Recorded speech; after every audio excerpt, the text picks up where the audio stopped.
¿Cómo está? Muy bienvenido, muy bienvenida al programa 31 de octubre. Este programa, como usted ya sabe, busca presentar la llegada de la fe evangélico-protestante a nuestro país, su instalación o inserción en la sociedad chilena y a partir de allí los aportes y contribuciones que ha hecho a lo largo de más de 100 años de historia. Es un programa que está centrado en la historia de las iglesias evangélico-protestantes en nuestro país. Y cada semana buscamos tener un invitado o una invitada de este mundo, del mundo evangélico-protestante. Y el día de hoy, en el marco de los 100 años de la Constitución del 25, contamos con un invitado al cual agradecemos anticipadamente el que haya aceptado nuestra invitación, pero es un invitado con el cual vamos a hablar sobre la historia de las iglesias en Chile y vamos a tener dos momentos del programa. El primer momento va a estar dedicado a la figura de don David Trumbull bajo el subtítulo del libro de Benjamín y la construcción de la tolerancia religiosa. Y en la segunda parte del programa vamos a hablar de un segundo libro de nuestro invitado, A 100 años de la separación, Iglesia-Estado en Chile, 1925-2025. Y este trabajo de nuestro invitado ofrece una lectura política, social y religiosa. Entonces, tengo la alegría de presentar y dar la bienvenida a Benjamín Escobedo Araneda. Nació en Santiago en 1990. Él actualmente es doctorando en Historia por la Universidad San Sebastián. Es licenciado en Historia por la Universidad Academia de Humanismo Cristiano y licenciado en Teología por el Seminario Teológico Bautista. Además, él es miembro de la Sociedad de Historia de la Iglesia en Chile y columnista regular del diario El Desconcierto.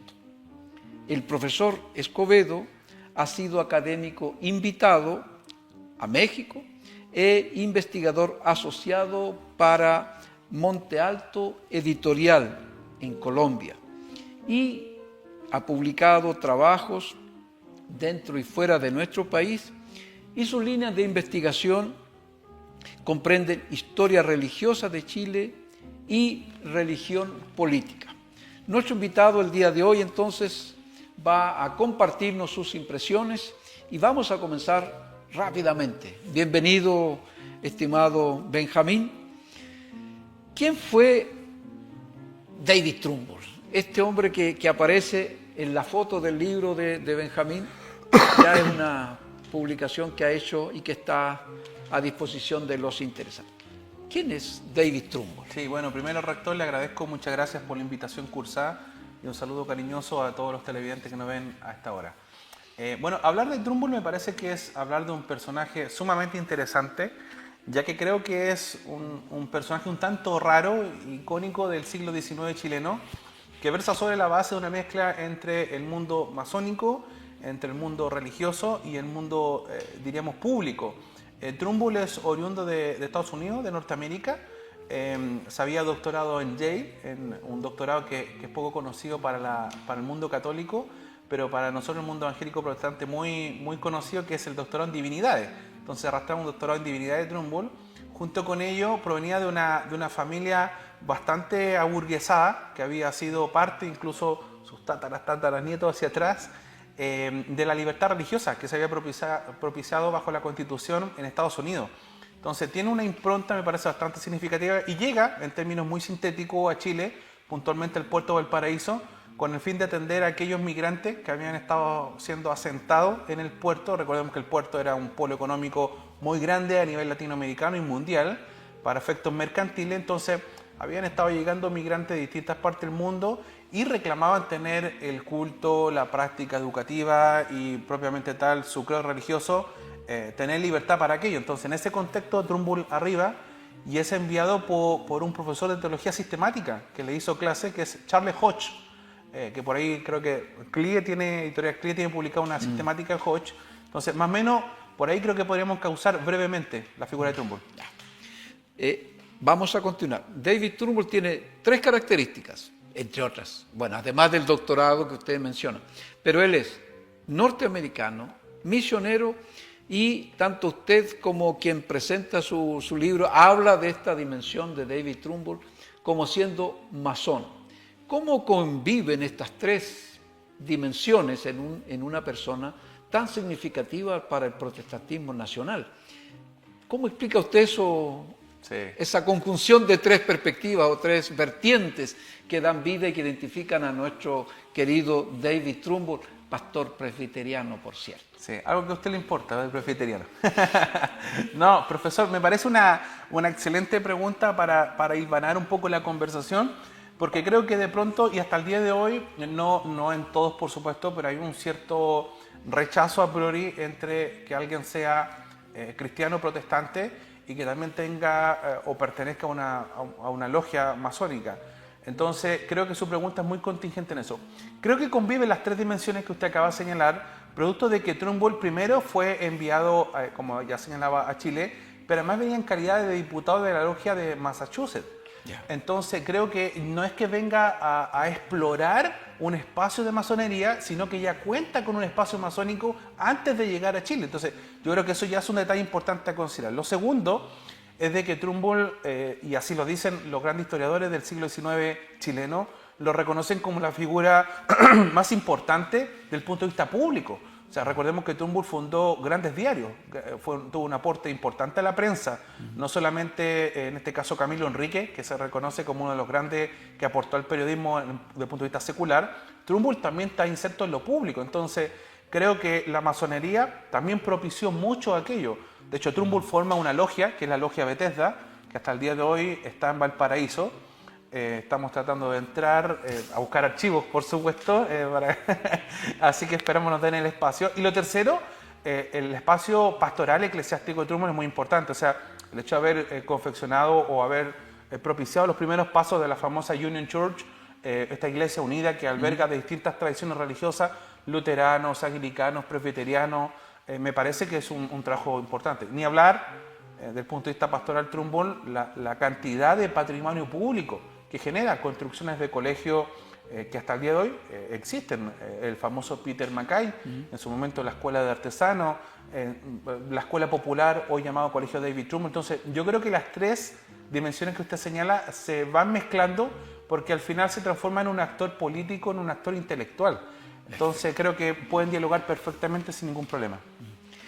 Hay otra dimensión que usted ya la mencionó, Benjamín, pero que tiene que ver con esta dimensión de lo público, en el cual David Trumbull se va a mover y va a tener yo diría una influencia o una injerencia importante en la sociedad chilena en la década de los 40 del siglo XIX, ¿no? Pero en esa dimensión de lo público, ¿cuáles son sus propósitos? Además de estas 3 dimensiones que dijimos, ¿no? Que las desarrolla y que las mantiene en alto valor. Pero esta dimensión de lo público, ¿cuáles son sus interlocutores? ¿O para qué se reúne con ellos? Sí. Le planteo esto porque estamos todavía en un país marcadamente católico, con una preponderancia de la fe católica en todos los ámbitos de la sociedad. ¿Cómo un pastor presbiteriano se vincula, con quién dialoga, cuáles son los propósitos que él busca? Porque es un dato que usted es una persona pública, pero en un espacio como el que había, me imagino yo, sería un poco difícil, complejo. Sí, correcto. Yo creo que hay varios acápites a comentar. El primero es que Chile efectivamente, la profesora Sol Serrano, que fue Premio Nacional de Historia hace algunos años, la primera mujer en Chile, señala algo en un libro que se llama ¿Qué hacer con Dios en la República?, publicado por el Fondo Cultura Económica, y me parece sumamente interesante lo que hizo Sol Serrano porque dice que el ambiente era profundamente católico y bajo la Constitución de 1833, el artículo 5, para ser más preciso, establecía que la religión oficial del Estado era la católica apostólica romana, con exclusión del ejercicio público cualquier otra. Y eso se prolongó hasta 1865, lo que se denomina la ley interpretativa, que permitió 2 cosas, antes de entrar a su pregunta, como antecedente previo. La primera, que tiene que ver con la práctica del culto en lo privado, que esa va a ser otra discusión que se va a dar, qué es lo que entendemos por público y qué es lo que entendemos por privado. Y a su vez permitió que los hijos de protestantes, de que no sean católicos en este caso, pudieran ser educados bajo sus propios axiomas valóricos. En este caso, que hubiera una educación no católica, que se ofertara para aquellas personas que optaran por esta opción. En ese sentido, efectivamente, rector, fue sumamente complicado, muy complejo el ambiente público de aquel entonces, porque Trumbull estaba en un contexto donde si la Iglesia Católica tiene voz y voto, si estamos en un estado confesante no laico hasta 1925, entonces sumamente complicado que haya un agente público y que pueda desarrollar un servicio público. Entonces ahí entra su pregunta y decir, bueno, ¿con qué cuenta Trumbull que lo ayudan a desarrollar esta faceta público? ¿Quién está detrás y cuáles son sus dimensiones, su alcance? Bueno, primero señalar que Trumbull, y eso me parece que es un debate acabado, cerrado, creo que hay mucha documentación de esto, y es que Trumbull tiene una alta impronta de la masonería que lo va a ayudar detrás de aquello. Tras esta logia, que yo señalaba hace algunos segundos, la logia Bethesda que funda Trumbull, va a funcionar precisamente como un nicho para incidir en el espacio público. Por ejemplo, Bless Gana, Mata, Amunati, Domingo Santamaría, que después va a ser presidente de la República en Chile, son compañeros de fraternidad de Trumbull. Entonces no es de extrañarse de que Trumbull tenga lazos con la política, lazos con el mundo parlamentario. A través del mundo económico también tiene lazos importantes que lo ayudan en lo público, por ejemplo, financiando parte de la educación y los proyectos educativos que tuvo en lo público, que es la compañía Williamson Balfour. La compañía Williamson Balfour, Alexander Balfour, Williamson Balfour van a ser pues, muy importantes. William Wheelwright, ¿no? El que trajo el ferrocarril a Chile. También creo que ahí hay un aporte importante. Entonces Trumbull tiene mucha importancia, mucha incidencia, porque tiene un respaldo del punto de vista ideológico de la masonería, del punto de vista económico y del punto de vista también pastoral, sumamente importante. Ahora, ¿cuáles son las pretensiones que Trumbull tiene tras este ambiente? Las pretensiones tienen que ver con construir, como yo planteaba en mi trabajo, una construcción de tolerancia religiosa. Claro, hoy en día alguien podría decirme, hay libertad de culto, hay instituciones de carácter incluso interreligioso, pero más allá de eso, en aquel momento, como había un anclaje constitucional y el Estado es confesante, por eso que hablamos de construcción de algo paulatino sobre tolerancia y no de libertad propiamente tal. Ahora, es verdad que existe el vínculo de David Trumbull con la masonería, pero esta dimensión de ser misionero, de ser teólogo, ¿cómo apoya, cómo aporta a esta tarea que él tiene? Porque hay un ámbito público, que usted lo menciona, y los vínculos que se van entrelazando o tejiendo, pero hay también una dimensión de acompañamiento pastoral a aquellos extranjeros, visitantes o hermanos y hermanas que se localizan en Valparaíso y que tienen también esta presencia, este aporte de David Trumbull como pastor. ¿Eso es tan visible como esta dimensión que usted acaba de mencionar en su trabajo o es un perfil menos desarrollado?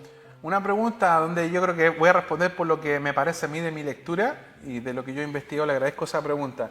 Yo creo que Trumbull es mucho más masón que pastor. Creo que es mucho más masón que pastor, no por eso significa que descuida la dimensión pastoral o eclesiástica o de la comunitaria, ¿no? Pero sí creo que es mucho más masón. De hecho, termina incidiendo, dice el presbítero Vergara, en la historia del protestantismo, justamente por esa dimensión pública. Sin embargo, creo que sí hay bastante de lo que usted señala en cuanto a la atención en el aspecto más comunitario. Bueno, la masonería diría desde un punto de vista mucho más filantrópico. Por ejemplo, Trumbull estuvo involucrado en comedores populares en la época en Valparaíso. Fue parte del directorio de la Cruz Roja. Ahí vemos cosas muy sociales, pero siempre tratando de incidir hacia el proselitismo religioso. Muy válido, me parece, no hay nada negativo en aquello. Entonces, hay una dimensión pastoral, hay una dimensión de cuidado, sin duda. Pero creo que eso no se podría llevar a cabo, y permítame colocar el acento en aquello. Creo que eso no se podría llevar a cabo si la masonería no lo hubiese ayudado.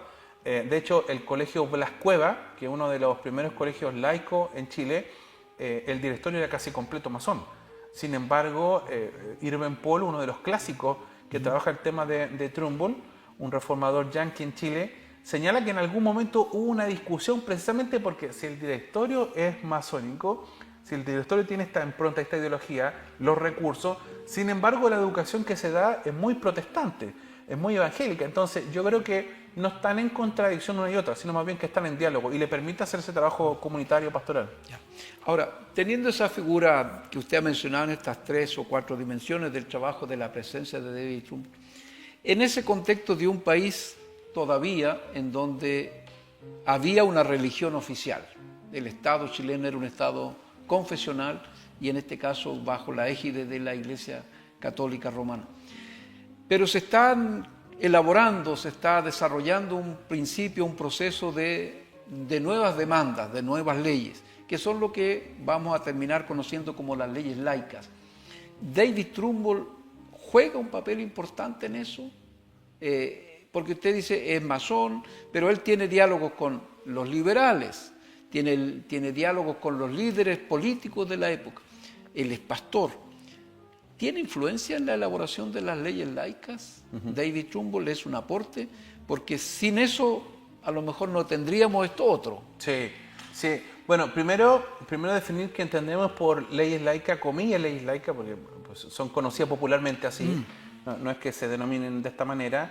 Tres elementos, 3 apartados. Lo que es primero la discusión que se da en torno al cementerio para personas no católicas, lo segundo que tiene que ver con el matrimonio civil y lo tercero que es un aparato, ¿no?, que respalda aquello, o sea, un gran paraguas, que es el registro civil, la construcción del registro civil. Y en ese orden, respectivamente. Eso se conocen como las leyes laicas. Su pregunta tiene mucho que ver con mi trabajo de tesis doctoral. Se ha dicho mucho de Trumbull en torno a si efectivamente es un agente que incidió o una voz solamente que demandaba y pedía.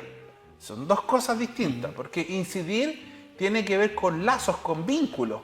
Aunque no esté propiamente tal en el Congreso hablando o levantando su mano, pero ¿de qué manera incide? O lo bien lo otro solamente lo que publica, que hay mucho de él en la prensa. Y no solamente prensa, permítame hacer este paréntesis, rector, no solamente en la prensa, en este caso, que podríamos pensar de su puño y mano, que él confecciona, ¿no? Su momento de Neighbor, de Record, la Alianza Cristiana, etcétera, etcétera, sino también diarios que en la época circulan en torno a las mismas ideas de Trumbull. Y llámese, ahí entramos a sectores radicales, liberales políticos, ejemplo, La Patria Valparaíso, El Mercurio Valparaíso, etcétera, etcétera. Entonces, parece que vemos que un proyecto que también le acomoda a otros sectores de la sociedad civil, no meramente a Trumbull, desde el punto de vista político. Bueno, en ese aspecto, yo voy a comentar algo, me voy a permitir comentar algo para responder de manera contundente a su pregunta, que en mi investigación doctoral justamente he visto de que hay cartas de puño y mano del presidente Domingo Santa María, donde se escribe con Trumbull y le dice, oye, tranquilo, voy a parafrasear la idea, oye, tranquilo porque estamos a pocos días que se cumpla el gran ideal de nuestra logia, el gran ideal de lo que hemos estado planificando. Y al parecer uno ve ahí un cierto coqueteo entre Domingo Santa María, claramente una persona con ideas muy liberales, muy afines, y que a Trumbull le conviene. Entonces, vemos de que Trumbull hay una incidencia, no porque está con su mano votando en el Congreso, pero tiene lazos, tiene vínculos con gente que piensan igual que él, del punto de vista parlamentario. Entonces, yo creo que las cartas que yo he podido encontrar me parece que son prueba evidente de aquello. Además, el espacio que le da la prensa. O sea, no hay mucha gente que publique, exceptuando uno de sus discípulos, que es José Manuel Ibáñez Guzmán, el pastor, que también va a publicar algunas cosas en los diarios de Trumbull, pero Trumbull tiene mucho espacio, entonces yo creo que la incidencia se provoca no por él, pero sí las ideas de él son amplificadas por otras voces que están en el Parlamento y que son amigos en común. Creo que por eso Trumbull incide. Uno puede hablar a partir de la historia de David Trumbull que hay un antes y un después en la historia político-eclesiástica de nuestro país? ¿O es demasiado decir eso? Bueno, totalmente. De hecho, así lo dice el presbítero Vergara en la historia del protestantismo, lo dice tal cual, que dice que Trumbull es el agente canalizador más importante que tuvo Chile en el siglo XIX. Vial, historiador Vial, Sol Serrano y en su momento incluso Eizaguirre dijeron de que dentro de toda la dimensión de los grandes misioneros, Trumbull fue uno de los que llegó, pero los grandes misioneros reconocen que no hay otro que tenga tanto impacto público y social como Trumbull. Entonces me parece que bajo esa paraguas, esa lectura, creo que hay un antes y un después con la figura de Trumbull. ¿Y qué pasaba entonces en ese tiempo con las otras iglesias evangélico-protestantes? Metodistas, anglicanas, porque David Trumbull es presbiteriano, pero ya había presencia de estas otras dos tradiciones. ¿O qué pasa con los luteranos? Sí. Son de bajo perfil, están en otra región que no sea Valparaíso. Bueno, partamos por los luteranos. Los luteranos es una tradición, bueno, claro, que como todos saben proviene de la Reforma Protestante, se empieza a gestar. Sin embargo, el arribo a Chile o la presencia, digamos, luterana, tiene que ver más con un sentido mercantil y nunca hubo, al menos en el siglo XIX, estamos hablando de la primera parte, antes de la ley interpretativa del 65, nunca hubo un gran desarrollo eclesiástico, no se reconoce aquello, que se forme como tradición propiamente tal. Hay algunos esfuerzos en el sur de Chile, en Valparaíso, algunas cosas en el norte, pero sin embargo diríamos que es una tradición, comillas, muy low perfil, ¿no? Muy sencilla.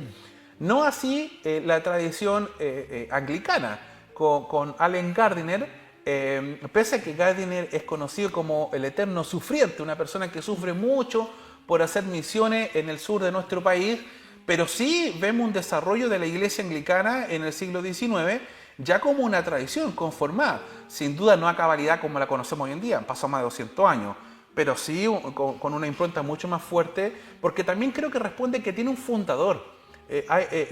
Gardiner es reconocido como pionero en aquello. En cambio, la tradición luterana es un poco más horizontal, más abierta en el XIX. No tiene como líder. Tal vez, ahí podríamos hablar en otra oportunidad, qué tanta importancia tiene un líder al frente dentro de una tradición. Y creo que es lo que replica la tradición metodista, muy episcopal, ¿no? Metodista de Chile, como la conocemos en la actualidad, también con la figura de Taylor. También parece que esa idea de como que haya un líder, un representante, un punta de lanza, cobra sentido. En el caso del mundo metodista me parece que otra de las tradiciones sumamente relevante, importante en el 19, porque van también a conformar prensa. No nos olvidemos del famoso Heraldo, después la alianza que hay con la iglesia presbiteriana para hacer una fusión, la revista El Cristiano, que hasta el día de hoy está. Entonces creo que también bebe mucho Taylor, del punto de vista metodista, de Trumbull. De hecho, cuando llega Taylor a Chile, Trumbull lo recibe, le da espacio en el diario The Record, que se publica solamente en inglés. Entonces creo que también estas iglesias que usted señala también tienen un rol importante, pero como persona, en lo individual, creo que Trumbull sigue siendo preponderante. Volviendo al tema de las leyes laicas, de las tres leyes que usted menciona, a su parecer como historiador, ¿cuál es la más significativa? ¿Cuál es la más importante? Una pregunta difícil porque una bebe de la otra. Sin embargo, creo que si no hubiese, creo que registro civil, si lo miro desde el punto de vista laico, no podríamos validar las dos anteriores. Porque alguien podría decir de pronto, desde el punto de vista tal vez más confesional, que el matrimonio civil fue lo más importante. Ya, pero si eso no tiene respaldo jurídico, me parece que se cae esa ley. Lo mismo la idea del cementerio, porque recordemos que la idea del cementerio no es meramente el espacio donde alguien va a ser sepultado, sino también una concepción de teología política respecto a aquello. Entonces, en esa dimensión, creo que el registro civil, si no existiera, no podríamos tener amparado las otras dos. En un mundo de tantas polarizaciones como tenemos el día de hoy, que se junten masones, radicales, conservadores, evangélicos protestantes, ¿qué le dice a usted? Sí. Como un analista de la historia. ¿Sí? Sí. Que se junten en aquella época, dice usted. Y hoy día. Y hoy día. El tema de las alianzas estratégicas. Sí, me parece muy bien. Yo estoy muy a favor del diálogo interreligioso, muy a favor de la presencia ecuménica, como usted señalaba, muy a favor de la alianza. Porque al final del día hay mucho prejuicio, que es muy buena su pregunta, porque hay mucho prejuicio que se piensa, poco menos, no sé, que alguien, no sé, de la masonería, de cualquier logia o fraternidad, va a querer imponer sus ideas, y al contrario, pues, los grandes ideales, hace algunos años publicó el profesor Agustín Esquella, de la Universidad de Valparaíso, fue premio nacional. Él dijo, ¿no?, esta idea de igualdad, fraternidad, libertad, define la masonería como espacios de diálogo constante. No hay esa idea de colonizar a otro. Entonces, yo creo que a veces, si me permite solo unos segundos más, yo creo que a veces más hay un problema por el mundo religioso y de carácter más fundamentalista, como que ve eso como un peligro, como una amenaza. pero que hayan esa alianza me parece perfecto con tal de buscar servicios públicos, mejora o modernización a nuestro país. Bueno, vamos a cerrar esta primera parte del programa leyendo lo que Benjamín Escobedo Araneda, en este ensayo titulado David Trumbull y la construcción de la tolerancia religiosa, dice en la página 26 sobre David Trumbull. Es probable que la llegada a Chile del joven misionero norteamericano David Trumbull, presbiteriano formado en Yale y Princeton, enviado a Valparaíso en 1845 por la Foreign Evangelical Society, haya sido un punto de inflexión. Trumbull era además masón y estaba dispuesto a pelear por un lugar más seguro y digno para su culto que la imprenta de El Mercurio, donde celebró su primer oficio. Sin duda estaba dispuesto a la batalla de las ideas. Fundó el periódico The Neighbor, la Valparaíso Biblical Society, colegios para hombres y mujeres, y entró en polémicas públicas con el gobernador eclesiástico Mariano Casanova. En 1854 inició las gestiones para construir un templo. Para que cerremos esta parte sobre David Trumbull, 2 minutos. Sí. Aprovéchenlos. Sí. Dejar a todo invitado, más que meramente leer mi libro, se han publicado otras cosas, gente también muy prestigiosa. Yo creo que es a conocer el trabajo que hizo Trumbull, principalmente por el gran aporte que tuvo a nuestro país, no solamente al mundo religioso. Creo que hay algo importante que merece lectura, merece reflexión. Lo segundo, creo que es porque Trumbull es reconocido incluso por, tendríamos la vereda al frente, soy evangélico protestante, y me parece que es interesante que se reconozca en la historiografía chilena. Y lo tercero, sin duda, porque yo creo que le debemos mucho a esos primeros avances de tolerancia religiosa que después en el siglo XX vamos a hablar de libertad propiamente tal. Entonces yo creo que en ese aspecto me parece que son 3 claves dignas para poder leer a Trumbull. Sí, en este tiempo en el cual David Trumbull va a tener esta participación social, política y religiosa, es el tiempo en el cual el Estado chileno está dando una serie de discusiones del mundo evangélico protestante, está dando una serie de batallas para que tenga reconocimiento otra forma de la fe cristiana que no sea la católica. Y por eso entonces es tan importante conocer y estudiar este proceso que llevó a la separación de la Iglesia y el Estado. Tenemos que decir de la separación de la Iglesia católica y el Estado chileno. No era otra iglesia. Pero también allí nace, a partir de esas enormes discusiones y largos procesos, lo que va a llevar al reconocimiento de la fe evangélico-protestante en nuestro país. Eso es un dato significativo porque marca, como David Trumbull marca un antes y un después de la llegada de los evangélicos protestantes al país, también la idea del reconocimiento marca como la legalización o el acta de nacimiento de nuestra fe evangélico-protestante en nuestro país, porque a partir de eso se supone que el Estado chileno es un Estado neutro o neutral en temas religiosos, se supone. Pero también se dice que con estos procesos en donde las iglesias evangélicas tuvieron a través de sus líderes una interesante participación, se fue avanzando gradualmente hacia la modernización institucional del Estado y la reconfiguración de esto. Tal vez sea un poco pretencioso, pero ¿qué le parece a usted si eso es así o tiene una opinión diferente o un matiz diferente? Yo creo que aquí me van a matar. ¿Podemos editar esta parte? Esto se va a salir mañana al aire. Yo creo que el Estado más bien lo que hizo fue reorganizar los roles de la Iglesia.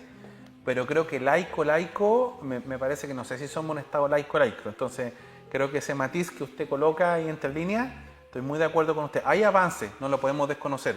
Hay avances profundos. Hay una emancipación de la tradición evangélica protestante. Pero el Estado, desde el punto de vista estatal, constitucional, me parece que siguen habiendo desafíos. Laico, no, yo creo que no lo somos. Perfecto. Gracias, estimado Benjamín, por esta primera parte de nuestro programa. Vamos a hacer una breve pausa y continuamos nuestro diálogo con nuestro invitado para hablar de la última publicación que se llama A 100 años de la separación Iglesia-Estado en Chile, 1925-2025, una lectura política, social y religiosa. Este es el libro de Benjamín, la última publicación. Sobre esto vamos a hablar en la segunda parte. Continúa la sintonía de TNE. Ya regresamos.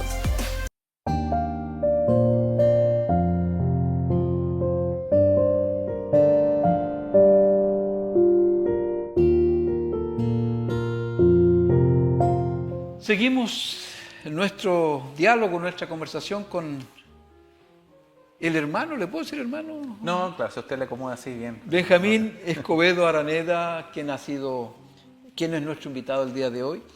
Y quisiéramos que nos contara de qué trata este libro que usted edita, pero que tiene la participación de otras personas, hombres y mujeres que usted ha invitado a colaborar. Esta idea de una lectura política, social y religiosa. Sí. Bueno, primero agradezco al sello editorial Ediciones Escaparate que confió del primer día. Para nadie no es un misterio que escribir un libro, editar un libro no se hace en un par de meses, demora un trabajo de bastante tiempo, sobre todo cuando es una investigación. Reúne 9 artículos investigativos que creo que rescato que son muy ecuménicos, porque son de distintas tradiciones religiosas, son de distintas disciplinas también. Entonces creo que eso le da una lectura, como bien digo, política, social y religiosa. Porque hay gente, ejemplo, que proviene ahí de la sociología, un profesor de Buenos Aires, de la UBA. Hay gente que proviene del ámbito de la teología, de la historia, ciencias políticas, derecho constitucional, etc. Entonces me parece que no es una lectura exclusivamente dogmática, que quiera mostrar, no, más bien una lectura fresca, abierta, y sobre todo pensando que un centenario no se cumple en todos los días.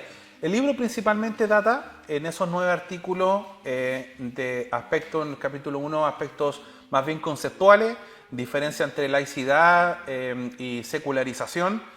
A veces en el debate público se tienden a homologar y se piensan que son lo mismo, pero son categorías distintas, pero que van a incidir.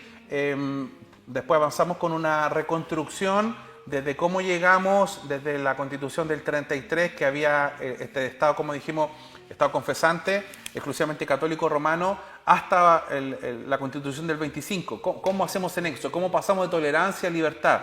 Si hay realmente libertad o no. ¿Cómo repercute eso hoy en día? El texto aborda acerca del auge y el avance de las capellanías, algo que me parece sumamente importante.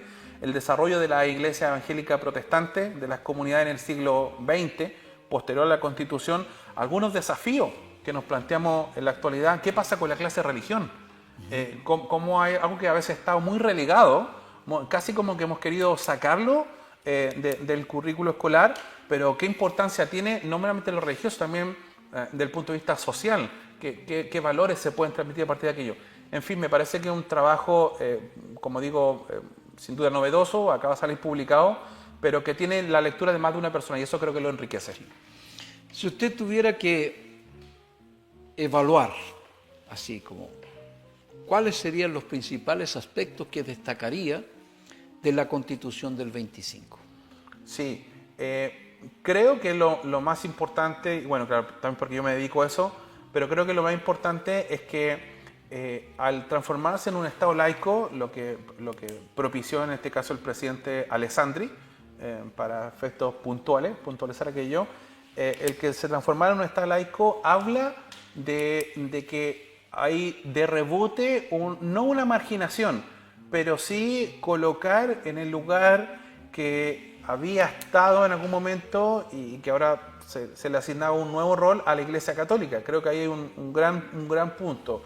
Y no es puntualmente por un tema religioso, que alguien podría pensar, Estado laico, entonces hay solamente una separación institucional de Iglesia-Estado, sino que también qué tanta incidencia va a tener la Iglesia Católica en el Estado. Eso creo que es muy importante, porque, o sea, usted hablaba en el primer bloque acerca de los debates que tuvo Trumbull con primero Valentín Valdivieso, después Casanova. Entonces uno puede decir, menos debate. No, son voces autorizadas y que tienen un espacio, un valor en la política. Entonces, Me parece que el que se dé el Estado laico, creo que la Constitución del 25 promueve no solo aquello, sino también que se le va a dar una función distinta a la Iglesia Católica, se le restringe el poder y la autoridad, o eso al menos se pretende, que se le restringe el poder y la autoridad.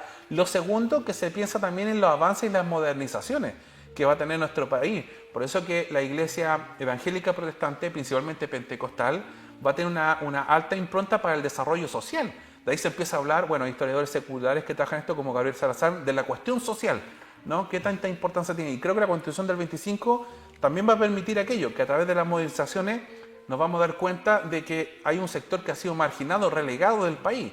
Hay un tema social pendiente. Y creo que la Constitución, a través de Alessandri, se preocupa de aquello. Y lo último, creo que también va a ser algo que tal vez hoy por hoy lo damos por sentado, pero no siempre fue así, que fue el desarrollo de la Iglesia evangélica.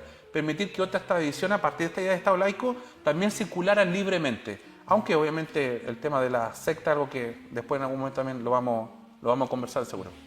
Pero las iglesias evangélicas han respondido a esa condición de estar legalmente constituidas, reconocidas como entidades jurídicas.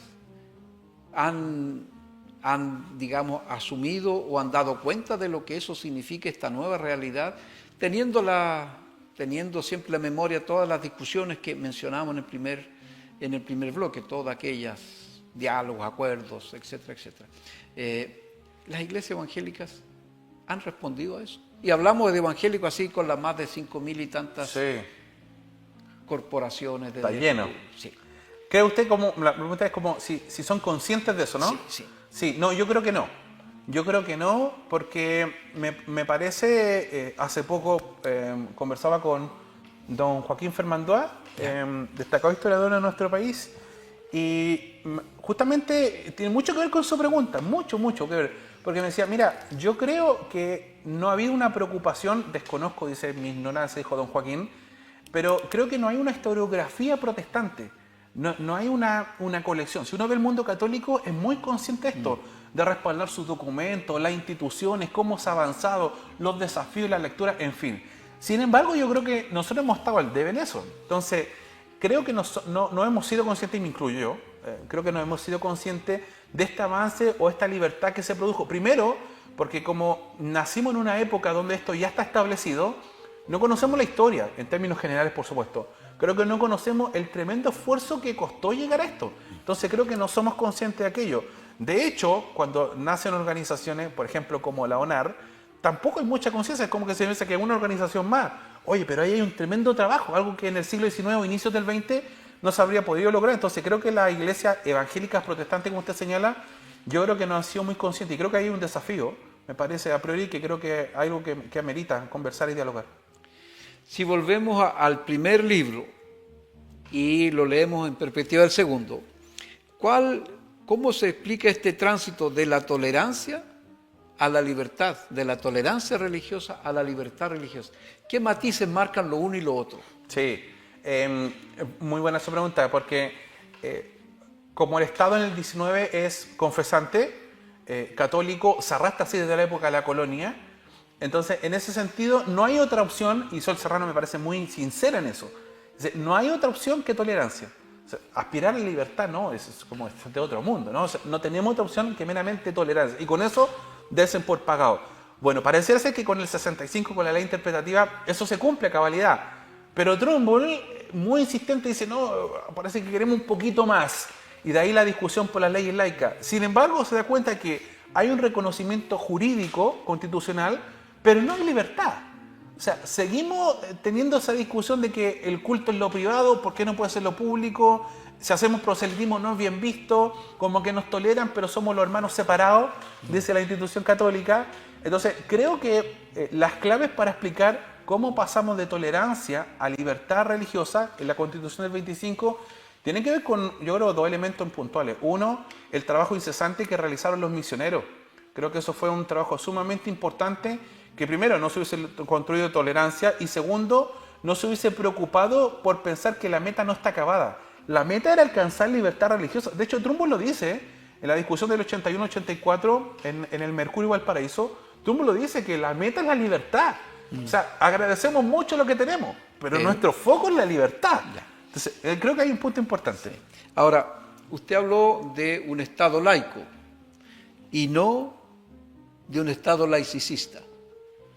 ¿Qué significa eso para nuestro público que nos acompaña hoy día, que usted usó dos palabras complicadas y cargadas de sentido o sobrecargadas, digamos, de algunos elementos ideológicos? Esperamos no complicar al público. Bueno, el término de laicidad, de laico, de secularización, ¿no? Son palabras que, como yo decía, se tienden a homologar. Le agradezco su pregunta. Lo laico tiene que ver más bien, para explicar entre laico y secular, lo laico tiene más bien que ver con la idea de que puedan circular libremente dentro del Estado todas las religiones sin exclusión de ninguna y que el Estado no tenga una religión oficial. Eso entendido para los televidentes como algo laico. O sea, el Estado no reconoce tener una religión oficial y permite el ejercicio público de cualquier otra. Y llámese en eso, póngase el acento en aquello, público, o sea, que cualquiera tenga el espacio a circular libremente. En cambio, el Estado, digamos, lo que se conoce como secular o secularización, tiene más que ver con una ausencia de religión, una ausencia de religiosidad. Entonces ahí no entramos en un debate tal vez eterno. Creo que el filósofo político de la Universidad de Notre Dame que más ha trabajado esto es Robert Audi, que tiene un trabajo publicado hace poco se llama La moral en el ser humano, y él dice que hay 3 principios que se tienen que cumplir para que un Estado sea laico y no secular, propiamente tal. Que el principio de neutralidad, de igualdad y el principio de confesionalidad. Que en otras palabras, si lo resumimos, tiene que ver con tratar a la religiosidad y a la no religiosidad con la misma igualdad. Y creo que ahí hay una cosa bastante diferente en torno a algo que sea secular. Por eso creo que el Estado permite que haya religiosidad y también que no haya no religiosidad. ¿Cómo usted percibe a las iglesias evangélicas en todo el arco, digamos, que las acoge sobre estos temas? Las iglesias han tenido a veces posturas muy radicalizadas en contra de un Estado laico,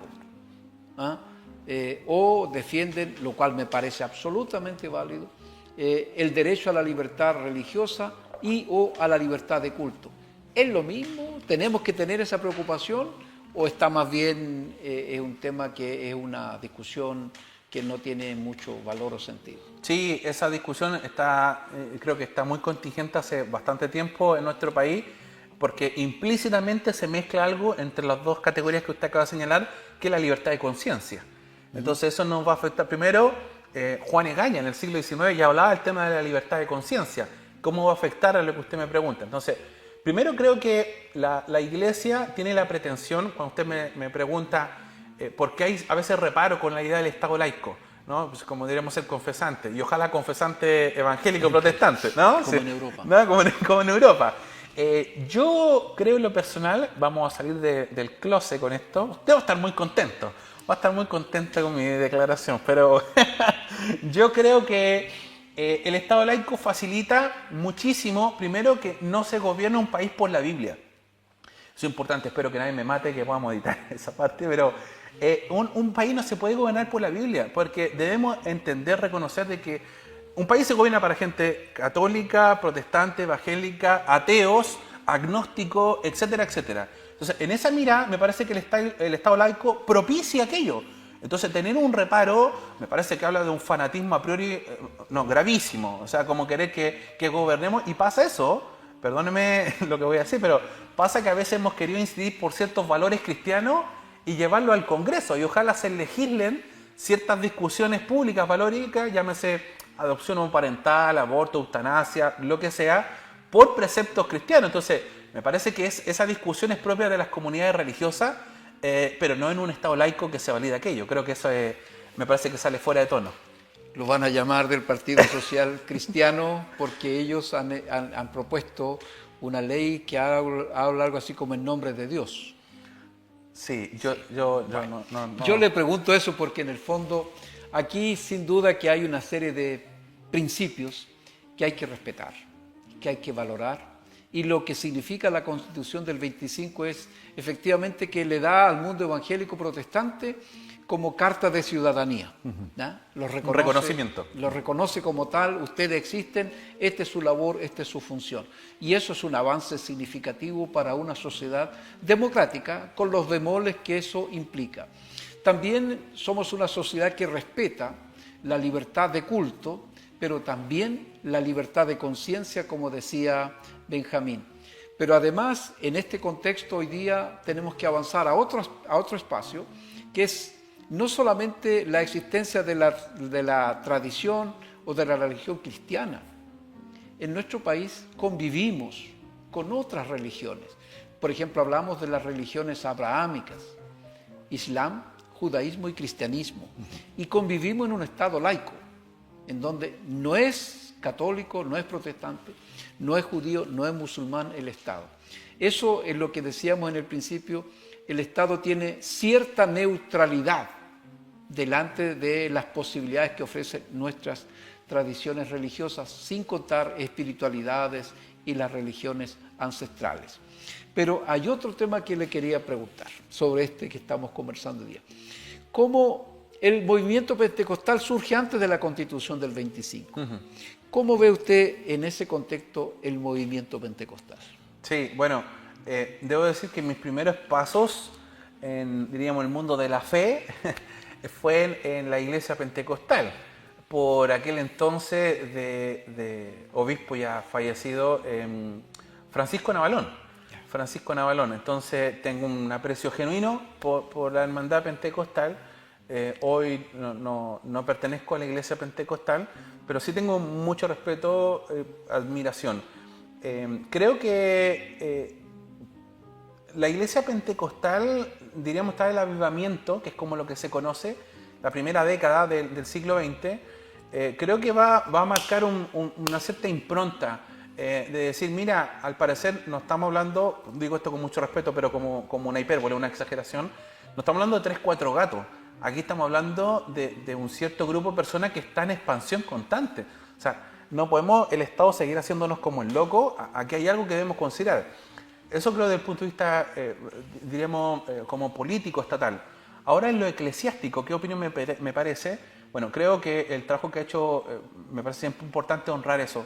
El trabajo que ha hecho el profesor Juan Sepúlveda, creo que es sumamente importante. Hace poco, me parece el año pasado o antepasado, publicó un trabajo que se llama Pentecostalismo a la chilena, publicado por Ediciones Universidad Alberto Hurtado, que creo que da cuenta de aquello y creo que merece atención. Ahora, en lo personal, saliendo de la lectura, yo creo que la iglesia pentecostal hoy por hoy debe ser de las iglesias más grandes de nuestro país.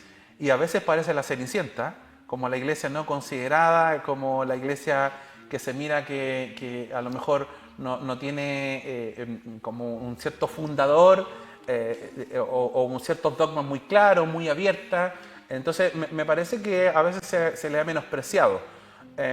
Claramente sí creo, y en eso también soy honesto, que creo que hay una tremenda diferencia de esa iglesia de Hoover, que se separa de la metodista de Taylor en el 19, forma la metodista pentecostal. A la pentecostal que tenemos hoy en día, yo creo que hay bastante diferencia.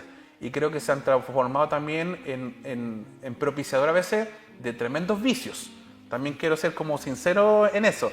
Sin embargo, creo que merecen todo mi respeto porque es la tradición más grande. De hecho, el Instituto de Estadísticas señala en los censos que es de lo más grande que hay en el siglo XX que se desarrolló. Entonces, estamos hablando de una iglesia sumamente grande. Sí.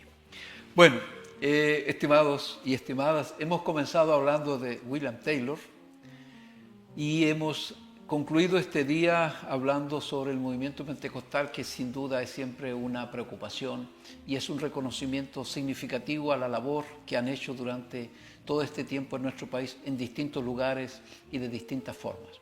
El programa, como dijimos al inicio, busca mostrar la llegada de la fe evangélico-protestante a nuestro país, su inserción en esta sociedad y los aportes y las muchas formas de contribuir al desarrollo de nuestro país. El programa tiene ese propósito y el día de hoy hemos conversado con Benjamín Escobedo Araneda, un historiador, una persona que ya nos ha agraciado con muchas publicaciones y permanentemente estamos acompañando su trabajo.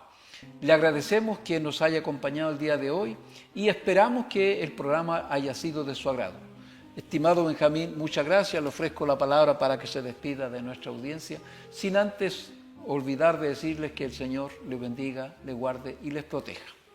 Gracias. Bueno, agradecer, rector, la invitación cursada a usted y al canal, a TNE. Agradezco mucho la confianza. Tengo muy buenos amigos acá, así que les agradezco la invitación que me permiten intervenir y plantear algunos esbozos, alguna idea. Dejar invitado, más que nada, a que puedan, si consideran oportuno, leer mi trabajo. Ambos trabajos están publicados por el sello editorial Ediciones Escaparate. Lo pueden encontrar directo a través de la página web www.escaparate.cl. Creo que agregar más sobre aquello sería un poco redundante, así que nada, solo agradecer y motivar en un país de que estamos siempre pendientes de la educación y se nos olvida que una herramienta muy importante a la hora de tener formación es la lectura. Así que creo que la invitación es a leer y reflexionar. Un abrazo cariñoso para todos. Muchas gracias, Benjamín. Que el Señor les bendiga y que pueda seguir contribuyendo con ese su trabajo a la historiografía de la Iglesia Evangélico Protestante en nuestro país. Nos vemos la próxima semana.